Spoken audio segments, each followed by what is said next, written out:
Guys, welcome back to my M4 Shamon. എൻ്റെ വീട്ടിൽ കുറച്ച് കൃഷിത്തോട്ടങ്ങളുണ്ട്. അപ്പോഴത്തേക്ക് അതിൽ നമുക്ക് കുറച്ച് സാധനങ്ങളൊക്കെ പറിച്ചാലോ? ഗേയ്സ്, നമ്മുടെ കൃഷിത്തോട്ടങ്ങളൊക്കെ നിങ്ങളെ ഒന്ന് കാണിച്ചു തരാം. ഇതാ പയറുകൾ.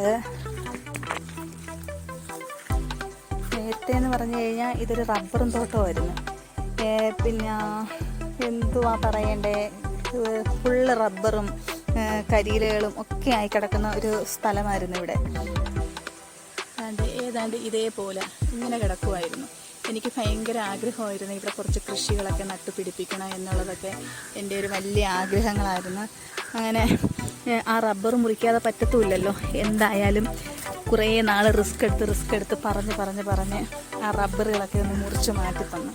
അതിനുശേഷം ഞാൻ നട്ടുപിടിപ്പിച്ച കൃഷികളൊക്കെയാണ് ഇതൊക്കെ. മുളകുകൾ, ചീരയൊക്കെ ഇഷ്ടം പോലെ ഉണ്ടായിരുന്നു. അതെല്ലാം കുറേയൊക്കെ പറിച്ചു കൊടുത്തു. അത് കഴിഞ്ഞിട്ട് പിന്നെ അതെല്ലാം കളഞ്ഞതിന് ശേഷം ഇപ്പം വീണ്ടും ചീര ഏരിയൊക്കെ പാവി ഇട്ടേക്കുവാണ്. അതെല്ലാം എനിക്ക് കിളിച്ച് കയറി വരണം.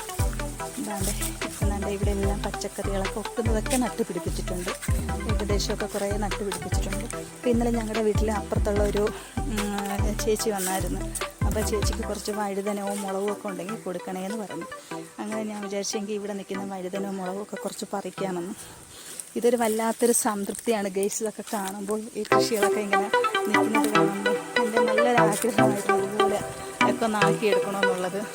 എന്തായാലും അതൊക്കെ നടന്നു. ചെറിയൊരു മാവ് തൈയൊക്കെ അതിൻ്റെ ഇടയ്ക്ക് നട്ട് പിടിച്ചിട്ടുള്ളത് വരുന്നുണ്ട്.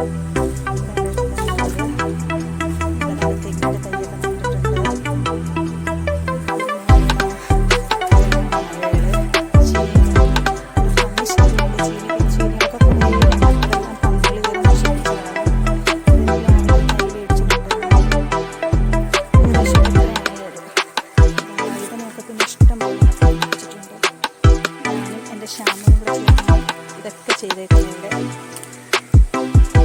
നമുക്കിനി വഴുതനൊക്കെ പറിച്ചാലോ? ഹലോ ഗായ്സ്, എൻ്റെ ഉമ്മയും മുളകൊക്കെ പറിക്കുകയാണ്.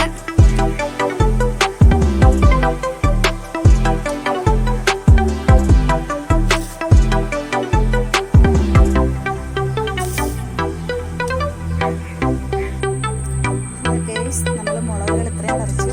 ഇനി നമുക്ക് വഴുതന പറിക്കാവേ. ഒരു 100 രൂപയ്ക്കാണ് ചോദിച്ചത്. എനിക്ക് അളവും കാര്യങ്ങളൊന്നും അറിയത്തില്ല.